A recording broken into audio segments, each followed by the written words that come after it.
There's a long list of prestigious long races that test the endurance of riders from all over the world. So let's take a look at 6 of the best, in effect a short list of long races.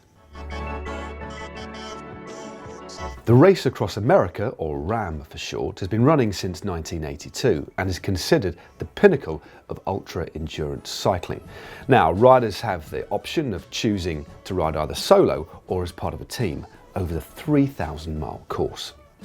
Anyone who undertakes this grueling challenge will have to deal with adverse weather conditions and also over 170,000 feet of elevation, most of which is through the Rocky Mountains. Now, the fastest ever rider in the RAM, remember 3,000 miles, is Christoph Strasser of Austria, who in 2014 completed it in 7 days and 15 hours. First run in 1895, the Warney actually predates most of the European monuments and classics. In fact, only Liège-Bastogne-Liège has been around for longer. Now, virtually every single Aussie pro would love to add this race to their palmares, and its prestige has attracted many other riders from overseas too. Originally a handicap race in which riders would start in small groups based on their ability, for the first time in 1998 the race became a mass start event.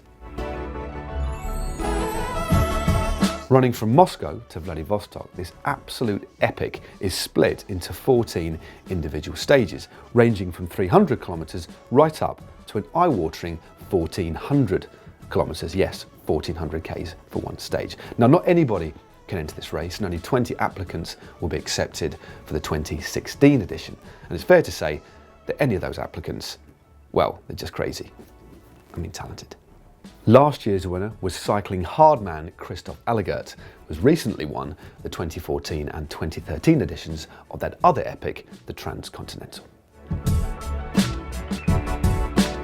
The biggest race in the world is also the longest in the pro ranks. Now, it's a real test of physical and mental endurance, averaging around 160 kilometers a day for 21 days in July. And any rider taking a stage win, well, that would be considered the pinnacle of their career. In pursuit of the iconic maillot jaune or yellow jersey, the first ever Tour de France took place way back in 1903. The distance, 2,428 kilometers. Not particularly far by today's standards, but when you bear in mind that was over just 6 stages, averaging about 404 kilometers, the riders then did pretty much double their modern day counterparts. That's tough.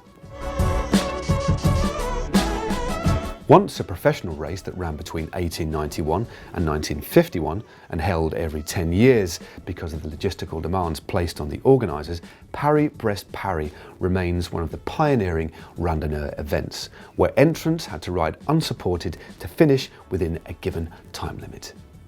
Famous winners include Hubert Opperman and Maurice Garin, who went on to win the first ever Tour de France. Now, the event does run up to this very day, but now in an amateur capacity and is held every 4 years. The beauty of the transcontinental race lies in the fact it has no set route. Now, the competitors must pass through certain checkpoints, some pretty iconic ones at that. But aside from that, one little requirement: the route is entirely down to them. In 2016, the riders will start at the Muur de Gerardsberg in Belgium, and from there make their way fully unsupported to the Turkish seaside town of Gallipoli. Now, it's a modern race, but it does hark back to the halcyon days of those early randonneurs, and that is what we really love about this event. From a top 6 to a top 10, how about clicking just up here for our top 10 things you might not know about cycling? And from a top 10 to a top 7, click down here to our top 7 highest mountain climbs in Europe. And to subscribe to GCN, as ever, click on the globe.